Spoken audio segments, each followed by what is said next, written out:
أعوذ بالله من الشيطان الرجيم. بسم الله الرحمن الرحيم. إن الله وملائكته يصلون على النبي يا أيها الذين آمنوا صلوا عليه وسلموا تسليما صدق الله العظيم. നമ്മൾ ഒരുപാട് ദിവസങ്ങളിലായി ഈ ആയത്തിന്റെ പിറകിലാണ്. ഈ ആയത്ത് സത്യത്തിൽ മുസ്തഫ നബി സല്ലല്ലാഹു അലൈഹി വആലിഹി വസല്ലമയ്ക്കുള്ള ഏറ്റവും വലിയ ആശ്വാസത്തിന്റെ ആത്മരതിയുടെ ഒരായത്താണ്. എന്താ അങ്ങനെ പറയാനുള്ള കാരണം, നബി സല്ലല്ലാഹു അലൈഹി വആലിഹി വസല്ലമയുടെ ഖൽബിൽ യാതൊരു ടെൻഷനും ഇല്ല. വല്ല ടെൻഷൻ ഉണ്ടെങ്കിൽ അത് നമ്മളെ കുറിച്ച് മാത്രമാണ്. അതാണ് ഒരു നേതാവിന്റെ പവർ. ഒരു നേതാവിന്റെ പവറും അതാണ്. ഒരിക്കൽ ജിബ്രീൽ അലൈഹിസ്സലാം വന്നുകൊണ്ട് നരകത്തിലേക്കുള്ള 7 വാതിലുകൾ പറഞ്ഞു കൊടുത്തു. നരകത്തിന് 7 വാതിലും സ്വർഗത്തിന് 8 കവാടമാണ്. എന്തേ അങ്ങനെ ആയത്? ഇന്ന റഹ്മത്തി ഗലബത്ത് ഗലബി, റഹ്മത്ത് മുന്നിലും ഗലബ് ബാക്കിലുമാണ്. എപ്പോഴും അങ്ങനെയാണ്. അപ്പൊ സ്വർഗം റഹ്മത്തിന്റെ കേന്ദ്രമാണ്, അതിന്റെ വാതിൽ 8 ആക്കി. നരകം അദാബിന്റെ കേന്ദ്രമാണ്, അത് 7 ആക്കി. ഈ 7 വാതിലൂടെയും നരകത്തേക്ക് പോകുന്ന ആളുകളെ ജിബ്രീൽ ഇസ്ലാം മുസ്തഫ നബിയുടെ മുമ്പിൽ അവതരിപ്പിക്കുകയാണ്. അപ്പൊ 1ാമത്തെ വാതിലൂടെ പോകുന്ന ആളുകളെ പറഞ്ഞു, അള്ളാഹുവിന്റെ റസൂലിന് കാര്യമായ പ്രശ്നമൊന്നും ഉണ്ടായില്ല, വിഷമം ഉണ്ടായി, പ്രശ്നം ഉണ്ടായില്ല. 2ാമത്തവും പറഞ്ഞു, 3ാമത്തവും പറഞ്ഞു. 6 കവാടത്തിലൂടെ നരകത്തിലേക്ക് പോകുന്ന ആളുകളെ കുറിച്ച് പറഞ്ഞു. അതൊക്കെ കേട്ട് ഹബീബായ സല്ലല്ലാഹു അലൈഹി വസല്ലം 7ാമത്തെ വാതിലൂടെ നരകത്തേക്ക് ആരാ പോകുന്ന ജിബ്രീൽ ഇസ്ലാം പെട്ടെന്ന് പറഞ്ഞില്ല.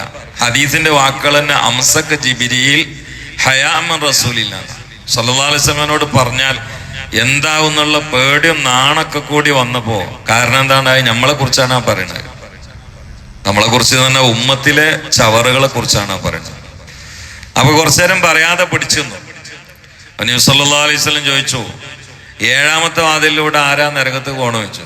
അപ്പൊ ജിബ്രീൽ ഇസ്ലാം പറഞ്ഞു, ഫീ അഹ്ലുൽ കബാരി മിൻ ഉമ്മത്തിക്കല്ലദീന മാതു വലം യതൂബു യാ റസൂലല്ലാഹ്. അത് നിങ്ങളെ ഉമ്മത്തിൽപ്പെട്ട കാരങ്കൂസുകൾ ഉണ്ടല്ലോ, അഹ്ലുൽ കബാർ എന്നുള്ളതിന്റെ നമ്മുടെ മലപ്പുറം ജില്ലയിലെ നാടൻ ഭാഷ ഞാൻ പറയുന്നത് കാരങ്കൂസുകൾ. കാരങ്കൂസുകൾ തന്നെയല്ലേ. ഇന്നലെ ഞാന് കാപ്പാട് ബീച്ചിലാണ് പരിപാടി. അപ്പൊ എനിക്ക് റൂട്ട് മാപ്പ് ക്ലിയർ ആയി കിട്ടില്ല. ഞാൻ ഒറ്റക്ക് ഡ്രൈവ് ചെയ്തിട്ടാ പോണേ. ചിലപ്പോ അങ്ങനെ ഒരു പിരാന്ത ഒറ്റക്ക് എടുത്ത് പോകും. അപ്പൊ ഞാൻ കോഴിക്കോട് ബീച്ച് എത്തിയപ്പോ ഒരു 5-8 ചെറുപ്പക്കാർ ഒരു വെള്ള കാറിന്റെ അവിടെ ഇങ്ങനെ കൂടിയിട്ടുണ്ട്. അപ്പൊ ബ്രേക്ക് വിട്ടിട്ട് അവരോട് വഴി ചോദിച്ചതാണ്. അപ്പൊ അവരെ ഹാലൊന്നും ശരിയല്ല. നിങ്ങൾക്ക് മനസ്സിലായില്ലേ?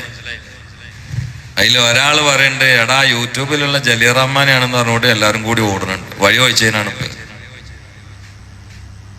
നമ്മൾ വഴി ചോദിച്ചതിനാണിപ്പോ ഓടുമ്പോ ചില ആൾക്കാരെ കയ്യിൽ നിന്ന് കുപ്പി വീഴുന്നുണ്ട്, ചില ആൾക്കാരെ കയ്യിൽ നിന്ന് പാക്കറ്റും വീഴുന്നുണ്ട്. വാല് കേൾക്കണമെങ്കിൽ ഇടക്കിടക്ക് വാല് കേൾക്കുന്ന ആൾക്കാരാണെന്ന് മനസ്സിലായല്ലോ. ഞാൻ പറ സിനിമ നടനൊന്നുമല്ലല്ലോ. അപ്പൊ ഇടക്ക് വാല് കേൾക്കുന്നുണ്ടെന്ന് മനസ്സിലായുണ്ട്. 3 ആൾക്ക് താടിയുണ്ട്. ഞാൻ ഓലെ വണ്ടിന്റെ ബാക്ക് നോക്കിയപ്പോ അതിന്റെ ബാക്കിൽ മാഷാല്ലാ എന്നുള്ള സ്റ്റിക്കർ ഒട്ടിച്ചിട്ടുണ്ട്.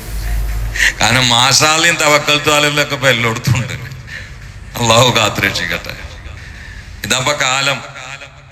ഫീഹി അഹ്ലുൽ കബായിരി മിൻ ഉമ്മത്തിക്കല്ലദീന മാതു വലം യതൂബു യാ റസൂലല്ലാഹ്.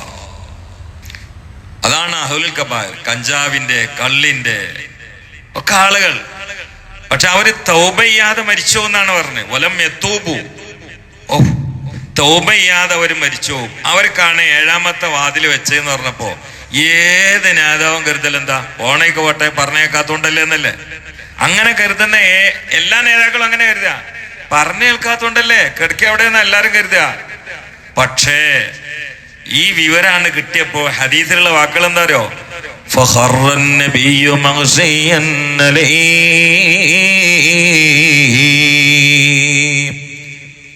ഉമ്മത്തിൽപ്പെട്ട ചവറുകളായ കരങ്കൂസുകളായ തമ്മാടികൾ തൗബ ചെയ്യാതെ മരിച്ചതിന്റെ പേരിൽ കത്തിക്കാളുന്ന ബീഭത്സകമായ നരകത്തിലേക്ക് വലിച്ചെറിയപ്പെടാനാണ് 7ാമത്തെ വാതിലെന്ന് കേട്ടപ്പോ ഈ റിപ്പോർട്ടിന്റെ മുമ്പിൽ പിടിച്ചു നിൽക്കാൻ കഴിയാതെ ബോധരഹിതനായി വീണു നബിയുനാ റസൂലുള്ളാഹി. ബോധം കെട്ടു വീണു. അന്ന് മാത്രമേ ബോധം കെട്ടു വീണിട്ടുള്ളൂ. അതിന് മുമ്പ് അങ്ങനെ വീണിട്ടില്ല. വഫാത്ത് വരെയും ബോധം കെട്ടിട്ടില്ല. ഇതൊക്കെ കേട്ടു പോവുക, എന്നിട്ട് സ്വലാത്തല്ലണോ വേണ്ടേ, സ്നേഹിക്കണോ വേണ്ടേ എന്നൊക്കെ ചിന്തിക്കുക. ഇങ്ങനെ ഒരാളേ ഉള്ളൂ.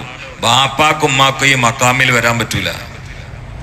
ബാപ്പിമ്മ ഒരിക്കലും ഈ നിലയിൽ നമ്മുടെ നെഞ്ചോണ്ട് ഏറ്റെടുക്കൂല. അതിനൊക്കെ ഒരു പരിധിണ്ടേ.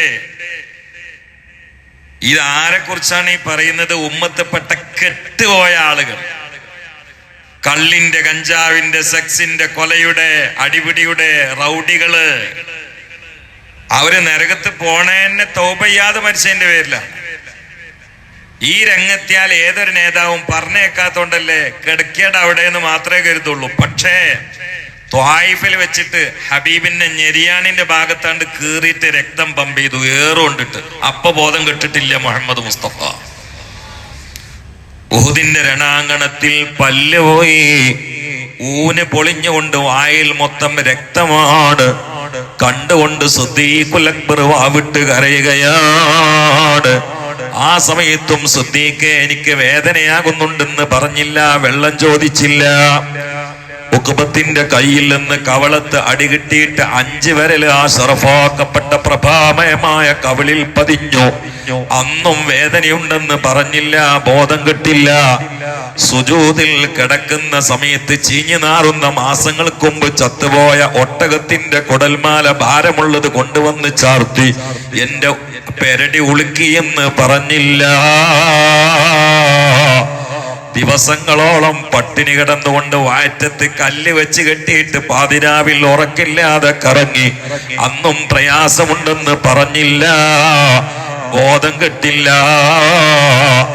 ബോധം കെട്ടുകൊണ്ട് തല കറങ്ങി വീണത് ഉമ്മത്തിൽപ്പെട്ട ചവറുകൾ തൗബ ചെയ്യാതെ മരിക്കുന്നതിന്റെ പേരിൽ നരകത്തിൽ കടക്കൂന്ന് കേട്ടപ്പോ ആ റിപ്പോർട്ടിന്റെ മുമ്പിൽ പിടിച്ചു നിൽക്കാൻ കഴിയാതെ മോഹാലസ്യപ്പെട്ട് വീണുപോയി നബിയുനാ റസൂലുള്ളാഹി.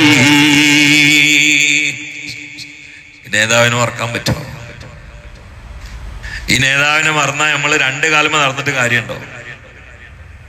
ഇയാളെ മറന്നാൽ നമ്മൾ നേരെ ഊര വളച്ചിട്ട് കയ്യും കുത്തുകയാണ് നല്ലത്. പറ്റുമെങ്കിൽ ബാക്കിൽ ഒരു സാധനം വെച്ചു കൊടുക്കും ചെയ്യാം. ഈ നേതാവിനെ മറന്നാൽ അത് ഏറ്റവും നല്ലത്. ഇങ്ങനെ ഒരാളുണ്ട്. അതാണ് മൗലിദിൽ എന്നൊക്കെ പറഞ്ഞാൽ അതൊക്കെ മഹബത്തിന്റെ ആവിഷ്കാരാണ്. അതല്ലേ ആ പറയണത്, അന്ത ഉമ്മുൻ അം ആമോ മാറഅയ്നാ ഫീഹിമാ മിസ്ല ഹുസ്നിക ഖത്തു യാ സയ്യിദി ഖൈറൻ നബി അസ്സലാത്തു അലൻ നബി والسلام على الرسول الشفيع الأبطاهي والحبيب العربي. മാക്കും വാപ്പാക്കും ഇങ്ങനെ ചെയ്യാൻ പറ്റൂല, അവരാരും ചെയ്തിട്ടില്ല. അതിനൊക്കെ ഒരു പരിധി ഉണ്ട്. ഇത് പരിധിയില്ലാത്ത സ്നേഹം വാരി വിതറുന്ന ഉമ്മത്തിനെ നെഞ്ചിലേറ്റിയ ആളാണ്. അഹല്ല ഉമ്മതഹു ഫീ ഹിർസി മില്ലതിഹി കല്ലൈസി ഹല്ല മഅൽ അസ്ബാലി ഫീ ജമീ മൗലായ സ്വല്ലി വസല്ലിം ദായിമൻ അബദാ അലാ ഹബീബിക ഖൈറിൽ ഖൽഖി കുല്ലിഹിം. അഹൽ എന്താണ് അവരൊക്കെ ഭാഷ? അഹല്ല ഉമ്മത്തഹു ഫീ ഹിർസി മില്ലത്തി, പ്രാസ്ഥാനിക കോട്ടയിൽ ഉമ്മത്തിനെ പോറ്റുന്നു. കല്ലൈസി, സിംഹത്തെ പോലെ, സിംഹം അതിന്റെ കുഞ്ഞുങ്ങളെ മാളത്തിൽ വെച്ച് മറ്റ് കണ്ടാമൃഗങ്ങളിൽ നിന്ന് ക്ഷുദ്രജീവികളിൽ നിന്ന് രക്ഷപ്പെടുത്തി പോറ്റും പോലെ ഉമ്മത്തിനെ പ്രാസ്ഥാനിക കോട്ടയിൽ പോറ്റുന്ന മുത്തു മുഹമ്മദ് മുസ്തഫ. ഈ സംഭവം നടന്നിട്ട് 3 ദിവസം ഭക്ഷണം കഴിച്ചിട്ടില്ല മുഹമ്മദ് മുസ്തഫ. ഏത് സംഭവം? ഉമ്മത്ത്പ്പെട്ട തമ്മാടികൾ തൗബയ്യാതെ മരിച്ചിട്ട് നരകത്ത് പോകുന്ന കേട്ടപ്പോ പിന്നെ അങ്ങോട്ട് ഷോക്ക് വന്ന് ബോധം കിട്ടാണ്ട് വീണു. നീച്ചിട്ട് ജിബ്രീൽ ഇങ്ങനെ നിൽക്കുകയാണ് ഇത് പറഞ്ഞിട്ട്. ജിബി ഇസ്ലാമിന് തോന്നി പറയേണ്ടിണ്ടായിരുന്നില്ല. നീച്ച ഉടനെ ജിബി ഇസ്ലാമിനോട് അള്ളാഹു റസൂൽ പറഞ്ഞെന്താ അറിയോ? യാ ജിബ്രീൽ ഇസ്തദ്ദ ഹുസ്നി അളുമത്ത് മുസീബത്തി അവ യദ്ഖുലു അഹദും മിൻ ഉമ്മത്തി അന്നാർ. ജിബ്രീലേ, എന്റെ ടെൻഷൻ അധികമാണ് ജിബ്രീലേ, എനിക്ക് സഹിക്കാൻ കഴിയുന്നില്ല ജിബ്രീലേ. എന്റെ ഉമ്മത്തിൽപ്പെട്ട ആരെങ്കിലും നരകത്ത് പോകുന്നു അപ്പൊ നിങ്ങൾ പറയുന്നത്? ഇത് ഉദ്ധരിച്ച ചില മഹാന്മാർ പറയുന്നുണ്ട്, അതുവരെ റസൂലുള്ളാഹിന്റെ വിചാരം എന്താ? ഉമ്മത്തിൽപ്പെട്ട ആരും നരകത്ത് പോകില്ല എന്നാണ്. അത് അന്നാണ് അള്ളാഹു തിരുത്തുന്നത്, പോകുന്നു. അല്ലെങ്കിൽ നേരത്തെ അറിഞ്ഞത് പിന്നീട് മറന്നതായിരിക്കാം. ചില ഹിക്മത്തിന് അങ്ങനെ അള്ളാഹു ചെയ്യും. ലൈലത്തുൽ ഖദറിന്റെ രാത്രി ഇന്ന രാത്രിയാന്ന് അറിഞ്ഞിട്ട് പെട്ടെന്ന് അള്ളാഹു തആല മറപ്പിച്ചല്ലോ, 2 ആളുകൾ ഷണ്ട കൂടുന്ന കണ്ടിട്ട്. അങ്ങനൊക്കെ ഒരു ഹിക്മത്ത് ഉണ്ടാവും. ഞാൻ ആ ഭാഗത്തേക്ക് ഇപ്പൊ പോവില്ല. അപ്പൊ അള്ളാഹുവിന്റെ റസൂലിന്റെ ആ മനസ്സിന്റെ പ്രതീക്ഷ, ആ വിചാരത്തിന് വിരുദ്ധമായി ഉമ്മത്ത്പ്പെട്ട തമ്മാടികൾ നരകത്ത് പോകുന്ന ജിബ്രീൽ അങ്ങോട്ട് വന്ന് തിരുത്തിയപ്പോ ഒരൊറ്റ വീഴല. നീച്ചിട്ട് പറഞ്ഞത്, എനിക്ക് ടെൻഷനാണ് ജിബ്രീലെ, സഹിക്കാൻ കഴിയണില്ല, എന്റെ ഉമ്മത്ത്പ്പെട്ട ആൾക്കാരും നരകത്ത് പോവോന്ന് വെച്ചു. എന്നിട്ട് അങ്ങോട്ട് തുടങ്ങി കരച്ചില്. ജിബി ഇസ്ലാമിനോടൊന്നും മിണ്ടണില്ല. ചരിത്രം പറയുന്നു, വീട്ടിലാണ്ട് പോയി, വെള്ളം കുടിക്കണില്ല, ഭക്ഷണം കഴിക്കണില്ല. വീടിന്റെ ചുമര് അന്നത്തെ സൈസ് ആ ഈത്തപ്പനോ ഓല കൊണ്ട് മുടഞ്ഞുണ്ടാക്കിയ ആ വീടുണ്ടല്ലോ, കൊച്ചുകൂര, അതിന്റെ കാലും തൂണും പിടിച്ചിട്ട് അങ്ങോട്ട് പൊട്ടി പൊട്ടി കരയുന്നു ലോക നേതൃത്വം മുത്തു മുഹമ്മദ് മുസ്തഫ. ഏറ്റവും അടുത്ത ആള് അബൂബക്കർ സിദ്ദീഖാണ്. കരച്ചിലിന്റെ സൗണ്ട് അങ്ങനെ കേൾക്കാണ്. അബൂബക്കർ സിദ്ദീഖ് എന്നൊരു അടുത്ത് വന്നിട്ട് പറഞ്ഞു, അസ്സലാമു അലൈക യാ റസൂലല്ലാഹ്. വഅലൈക്കും അസ്സലാം. ലാ യതകല്ലമു അഹദൻ. ഒരാളോട് ഇതല്ലാതെ ഒന്നും മുണ്ടണില്ല. സലാം പറഞ്ഞാൽ മടക്കും, പിന്നെ കാര്യ, പിന്നെ ഒന്നും മുണ്ടണില്ല. സിദ്ദീഖ് എന്നവര് തിരിച്ചുപോയി. ഉമറുൽ ഫാറൂഖ് ഒന്ന് സലാം പറഞ്ഞ് മടക്കി, വേറൊന്നും മുണ്ടണില്ല. സഹാബാക്കൾ മാറി മാറി വന്നു. ആ കറുകറുത്ത കാപ്പിരിയില്ലേ മൂക്ക് ചപ്പിയ സയ്യിദുനാ ബിലാൽ റളിയല്ലാഹു തആല അൻഹു കടന്നു വരികയാണ്. ഒന്നും പ്രതികരിക്കുന്നില്ല, താല്പര്യവുമില്ല. അപ്പോഴാണ് എല്ലാരും കൂടി ബിൽഅത്തും മിന്നി എന്ന് പറഞ്ഞ ഒരാളപ്പുറത്തുണ്ട്. കിത്അത്തും മിന്നി, ബിൽഅത്തും മിന്നി എന്ന് പറഞ്ഞ ഒരാള്, ഫാത്തിമത്തു സഹ്റ ബത്തൂൽ. ആരോടും ഉണ്ടില്ലെങ്കിലും ഫാത്തിമ മോളോടും ഉണ്ടു. അങ്ങനെയാണല്ലോ. ഫാത്തിമാവിനെ ചട്ടം കൂട്ടി എല്ലാരും കൂടി പറഞ്ഞിട്ട്, നിങ്ങളൊന്ന് പോയോക്കി, ഭയങ്കര കരച്ചിലാണെന്ന്. ഫാത്തിമാവി പോയോക്കുമ്പോ നിലമ്പിട്ട കരച്ചിലാണ്. സുബ്ഹാനല്ലാഹ്. ഇതൊക്കെ മറക്കാൻ പറ്റുമോ സഹോദരന്മാരെ? ഈ നേതാവിന് മറക്കാൻ പറ്റുമോ? എന്റെ റൂമിൽ വന്നാൽ കിതാബ് മുഴുവൻ ഞാൻ കാണിച്ചു തരാം. ഞാൻ വെറുതെ ഉണ്ടാക്കി പറഞ്ഞ സംഭവമല്ലത്, സ്വഹീഹായ ചരിത്രങ്ങളാണ്. വലിയ വലിയ ഇമാമിയങ്ങൾ ഉദ്ധരിച്ചാണ്, ചെറുകിട ആളുകളൊന്നുമല്ല.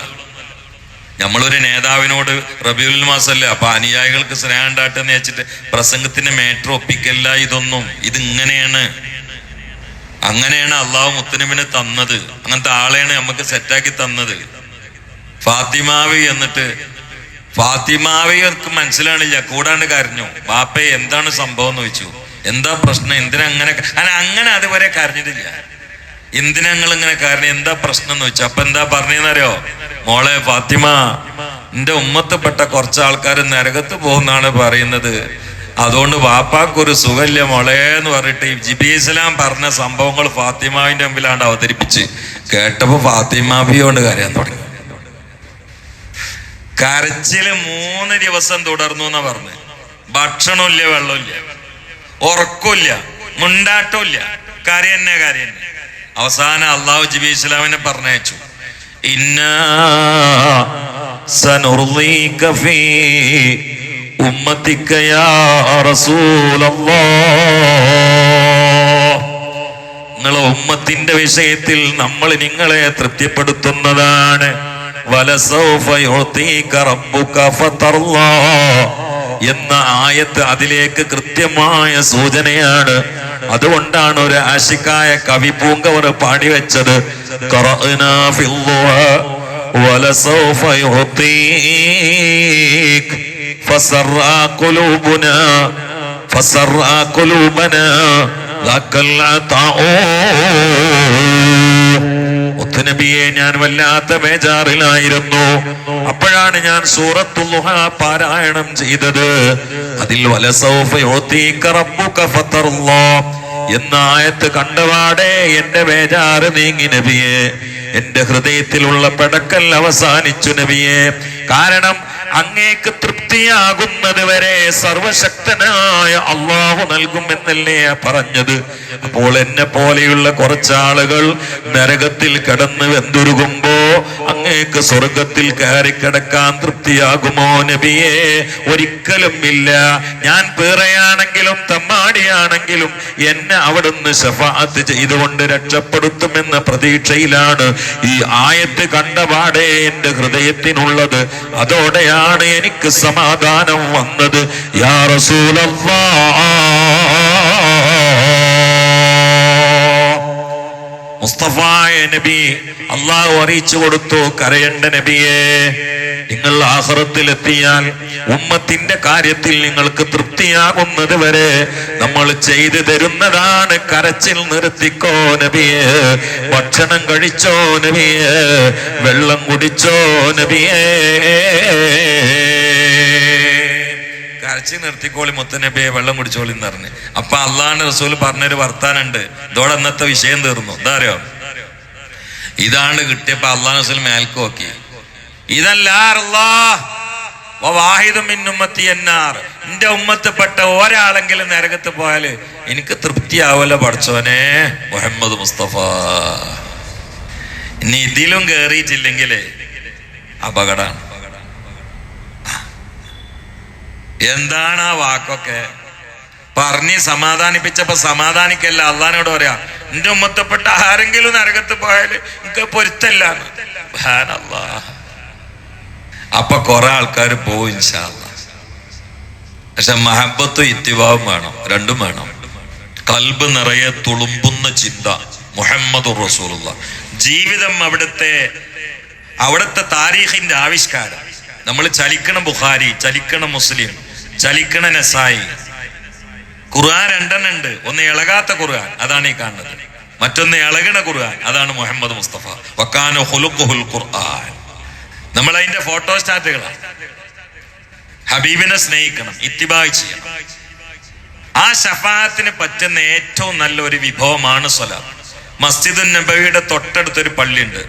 ഞാൻ എപ്പ മദീനത്ത് പോയാലും മദീന പള്ളിയിൽ ഇരിക്കലാണ് ഒന്നാമത്തത്. പിന്നെ അതുപോലെ എനിക്ക് ഒരു വേള അതിനേക്കാളും കൂടുതൽ ഞാൻ ഇരിക്കുന്ന ഒരു സ്ഥലമുണ്ട്. അത് മസ്ജിദ് അബീദറിൽ ഗഫാരിയാണ്. വേറെ സ്ഥലത്തും അത്ര ഞാൻ ഇരിക്കലില്ല. കാഴ്ചക്ക് ചെറിയൊരു പള്ളിയാണ്. കുറെ അറബികളും കുറെ ബതുക്കളൊക്കെ അവിടെ നിസ്കരിക്കാൻ വരും. പക്ഷെ അതൊരു ഓർമ്മയാണ്. ആ പള്ളിയിലാണ് അള്ളാഹിന്റെ റസൂൽ. അവിടെ എത്തിയപ്പോഴാണ് സുജൂദിലാണ് കിടന്നിട്ട് നീക്കണില്ല. പുറത്തിറങ്ങി പോയേക്ക് അബൂദർ. അപ്പോ സുജൂദിൽ ദീർഘമായ സമയമാണ്, എണീക്കണില്ല. അബൂദർ പേടിച്ചു. കാരണം സുജൂദ് കിടന്നിട്ട് വഫാത്തായിക്കണോന്ന് പേടി വന്നു. കുറെ കഴിഞ്ഞപ്പോ തലപൊക്കി. ആ അബൂദറെ നിങ്ങൾ ഇവിടെ ഉണ്ടോന്ന് വെച്ച്. ഞാൻ ആകെ പേടിച്ച് നബിയെ, നിങ്ങൾ തലപൊന്തി കയറ്റി, എന്താ പത്ര ദീർഘമായ സമയം എന്ന് വെച്ച്. അപ്പൊ സലാത്തിനെ കുറിച്ചാണ് പറഞ്ഞു കൊടുത്തത്. ജിബ്രീൽ ഇപ്പൊ എന്നോട് സുവിശേഷം അറിയിച്ചു. മൻ സല്ല അലൈക മിൻ ഉമ്മത്തിക വാഹിദൻ സല്ലല്ലാഹു അലൈഹി അശറ.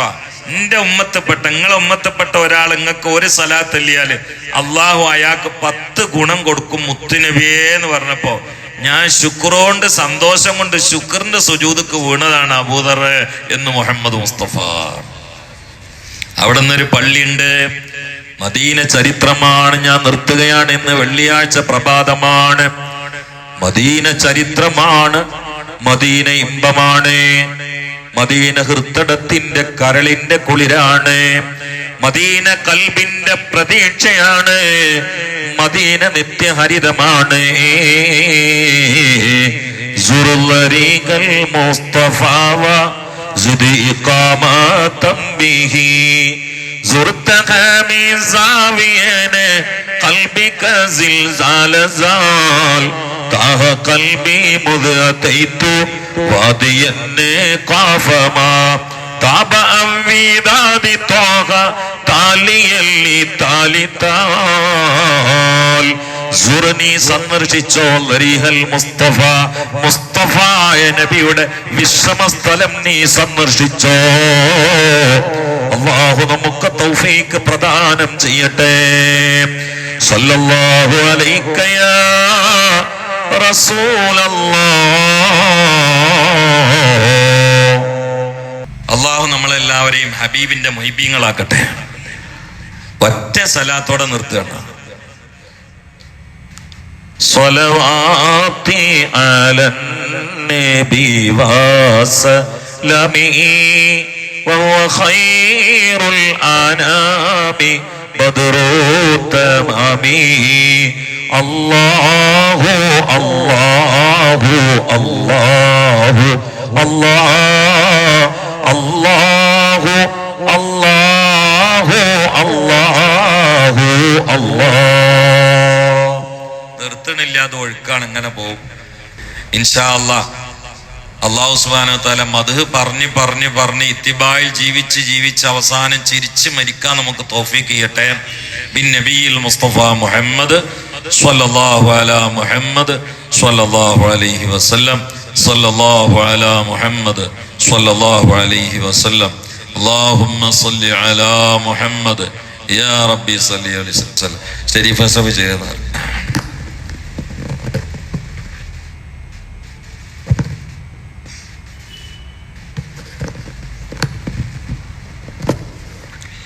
الحمد لله رب العالمين حمدا يوافي نعمه ويكافئ مزيدا.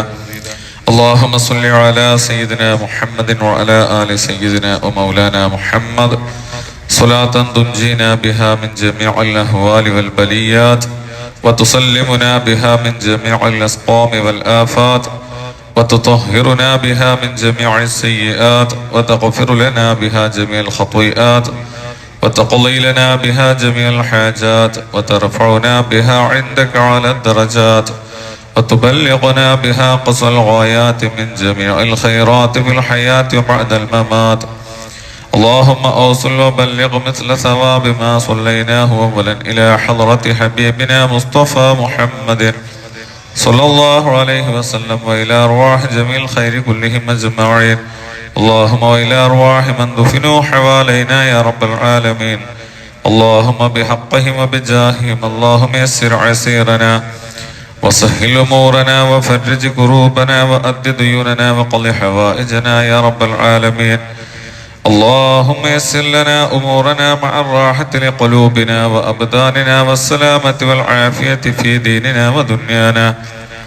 اللهم انصر أمة سيدنا محمد صلى الله عليه وسلم وارحم أمة سيدنا محمد صلى الله عليه وسلم. اللهم تجاوز عن أمة سيدنا محمد صلى الله عليه وسلم. اللهم اجعلنا بمحض فضلك من خيار أمته يا رب العالمين. اللهم ارزقنا محبة رسول الله صلى الله عليه وسلم. اللهم ارزقنا شفاعة رسول الله صلى الله عليه وسلم. اللهم وفقنا لإكثار صلاة حبيبك المصطفى محمد صلى الله عليه وسلم. ربنا آتنا في الدنيا حسنة وفي الآخرة حسنة وقنا عذاب النار. اللهم وإلى أرواح من دفنوا حوالينا وإلى أرواح من ماتوا منا يا رب العالمين. اللهم اجعل قبورنا وقبورهم روضة من رياض الجنة ولا تجعل قبورنا وقبورهم حفرة من حفر النيران. ربنا تقبل منا إنك أنت السميع العليم وتب علينا إنك أنت التواب الرحيم.